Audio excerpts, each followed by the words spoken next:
Hey everyone, it's Stacy. I hope you are doing well. And today I have a swatch and review and a mini tutorial for you today. I am going over the Glamlite Chucky palette. Now, normally products are very important to me about how they wear, how they apply, and what you can get for your money. I usually stay away from packaging that's all fancy and flashy, but I'm telling you right now that Glamlite had my number this year. They've done all kinds of wonderful products and releases around Halloween. They had the Nightmare on Elm Street palette, the Friday the 13th palette, Scream, and also Chucky. And this I picked up from them is the Chucky Crazy in Love palette. I absolutely adore the packaging on this. It's really nice. Hologram plastic with a mirror, but I'll just go ahead and get into some of these swatches and let you see how it performs. So stay tuned to the end if you want to see how I came up with this makeup using this Chucky Crazy in Love palette from Glamlite. Just stay tuned. The Chucky palette was released in this collector's exclusive edition with the Glamlite palette Crazy in Love at $32, the Tiff lip kit at $15, the Chucky lip kit at $15, the Chucky mirror running $15, a blush duo for $14, and an eyeliner duo at $18. And it also came with this exclusive collected Tiffany makeup bag, which I think is absolutely adorable. This one ran and had to restock. It sold out fast, and this one was $30, which I think is a great price for an exclusive kit, which includes a makeup bag.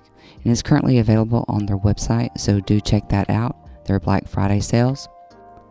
I only picked up the Chucky Crazy in Love palette because there are several things that I did not need in the exclusive bundle, but it does also come with a Chucky shipping box to hold all of the products. I just love how the packaging has the good guys listed on it, the hearts, and a picture of Tiffany and Chucky on the back.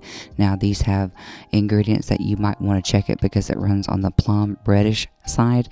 Some people may be allergic to red and cosmetics as well as tattoos, so there is a reaction. You might want to check the ingredients, but I just love this hologram effect in the front. It is plastic and it is a magnetic cover, and it feels very luxurious. It's very nice and heavy into the hands. You just feel like you're getting a very luxurious product with this palette. Now I'm holding this in several different lighting situations so you can see how it responds to the camera flash, studio lights, and actual just a house lighting, what I call daylight or ambient light. I did swatch this palette using the top row first and with each color in each row, and I tapped my finger into the pan twice and I swatched twice with what was available on my finger. Now the top row running from left to right is Wanna Play, Good Guys, It's Time to Play, Chuck and Tiff Forever, and Scarier Than Ever. I absolutely love the names of the shades in this palette. It keeps in tune with the franchise of Child's Play. And on the second row, left to right, and those 5 shades are issue 666, I Like to Be Hugged, Play Pals, It's Showtime, and Death Till Death Do Us Part. And the third row, left to right, and those 5 shades are Your Pal Since 98, He's Back, Let's Be Friends, Charles Lee Ray, and Free Hugs. And for the tutorial today, I've done one of my eyes, and I'm showing you how I got this look for the other eye. And you can see how vibrant this palette is in the studio light, and I go in with the color Scarier Than Ever. I use this as my transition color, transition from the up underneath the brow to the crease. You see that I'm holding my brush at the very end, and this is going to give a nice sweeping motion. It is a light movement, and holding your brushes will give you that buffing and get rid of the harsh lines. Because these are colors that are a little bit darker and dustier, it's more important how you hold your brushes and use your brushes to get these colors to blend without having a harsh line up underneath every color. And I go from light to dark, and with Till Death Do Us Part, I'm going up under my crease, up under the transition shade into the crease, going back and forth from the outer corner to the inner corner, and I continue to buff this to where the transition shade and the crease shade meet, but you don't see that line, you just see a nice blend of colors. I am taking the next color, Play Pals, and I'm using this to darken up the outer corner, the outer V, and pushing that color into the crease to buff it and blend it, and slightly moving it to the center of the eye. I do not push this color all the way over to the inner corner. I do for some looks, but not this one, because I wanted to show you how I create a look to where I'm using several different colors and how I get them to blend.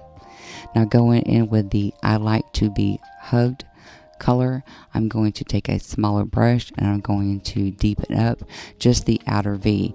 And when I use this darker color, I push that a little bit more onto the lid, and I buff that all the way to the center of the eye a little bit more.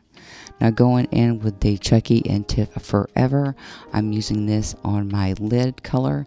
I like the blue shimmers that it has in it, and the reason why I use my finger to pick up shimmer colors when I do my makeup is because the natural oils that you have on your finger will pick up a lot more shimmer than just a brush. And with the same finger, I wanted to lighten up the lid color with a little bit more pop, and I brush Wanna Play onto the rest of the lid. Now going in with It's Showtime, I like to have a transition color between that light shimmer to that dark outer V corner. And with my pinky finger, because it's clean and I use the index finger, I just pop that into the corners of my eye. It really gives a nice pop and draws attention straight to the eye. And for up underneath my waterline, I'm going in with a color Scarier Than Ever, which is the same color that I used in that transition. So you get a top and a bottom matching transition color and a watercolor, and it just really helps the overall look of the smokiness to this eye look today. Now, I am using the Colourpop Cream Gel Waterproof Liner. This is in the color Kicker. They currently have a vault of their cream gel liners running into the metallic bronze and the silver, and I thought this would match the lid color a lot better than the other colors I have, and their vault is currently on sale for $28. Now I'm going in with my eyelash color, and I will be using the Loreal Voluminous Lash Paradise Mascara. This is not a waterproof mascara, but it is a great for volume and lengthening for your lashes, and also it dries quick, it does not transfer, and it does not flake. Now the way that I like to apply my mascara is I like to take the brush and I like to bump that brush into the lashes and squiggle it back and forth and then pull up. I'm getting a lot of product on the outer corner, and it just makes that a lot easier to get color into the lashes. Going in with a fluffy brush with no color to make sure that that brow bone and transition crease is buffed out. I'm applying a little bit more powder. And today for my setting spray is the Ulta Beauty bottle, but I have e.l.f. setting spray into it. It's my favorite bottle, so I just reuse it and put the products in that I want. Another product is the So Glassy Sand Lemon Lip Gloss. I absolutely love these. This is not that thick gloss that gets everywhere. It stays in place. I do believe that their So Glassy Lip Gloss collection is on sale, running off their 30% off their website. I will link all the products to the description below.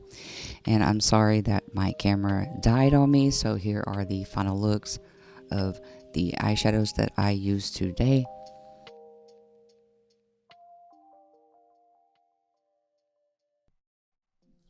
So here are my final thoughts about this palette. This palette runs $32, and I have nothing like it in my collection. I do have a lot of purples and blues and silvers and smoky grays, but what I don't have with this one is that dusty rose mauve type of look, that real vampy dark without it being so extremely bright. Now this, I will go shopping with groceries in this look. in this entire outfit, I will do that. And so if you're looking for something that's a little bit more toned down, but you want to start trying and get into several different kind of colors, something not as bright, I think this will be a good one to pick up. Also, you can still use the eyeshadow palette to help you with some ghost and Halloween makeup. It still has a lot of beautiful colors that will help you during the Halloween season. And everything leans more on the plum side of this palette. Even some of these shimmers in here, which are fantastic. But I really do like this color story because you don't see people going and making these. Usually for Halloween, it's your average red or green or purple. This one is your pure plum. Even your grays lean toward the plum side. And you do have your pop of shimmers with some of the others. Now you have 1, 2, 3, 4, 5, 6 shimmers. I absolutely love it because, like I said, I don't normally go for packaging, and every time I pick this one up, I just love it because I love the hologram that's on the front of it. Do be sure to check your ingredients on the back to make sure that you're not allergic to some of these. Some of these do run on the red spectrum a little bit, as well as the plum spectrum, and some people have an allergic reaction to certain types of colors. But I found that I had absolutely zero fallout. You should see in the eyeshadow tutorial where I finished the other side of my face that this highly pigmented is so compacted and in there, so you can dip your brush into this product and get it to stay on the brush. And it is highly pigmented. What you see is what you get. You dip into the pan, it shows up on the brush, and it goes on the eye, and it is the same color, and it's not a lot of buildup. And like I said, there is no fallout, which is a very good thing for me. I don't like to use the pads. If I find that eyeshadow is very dusty and falls everywhere, I will just stop using it because I don't have time when I film my special effects makeup to be worried about fallout or something to go on to a look that totally creates a big dilemma and takes away from the makeup that I'm trying to do. But if you like to, you can use the pads up underneath that help with fallout. If these colors were that way and you find another palette and you just love the color payoff but you hate the fallout, that's another way to combat that. But I tend to stay away from things like that because I'm not getting my money's worth. I'm getting a lot of fallout and a lot of color and a lot of pigment that leaves the pan, doesn't stay on the brush, and ends up on my face and not just my eyes.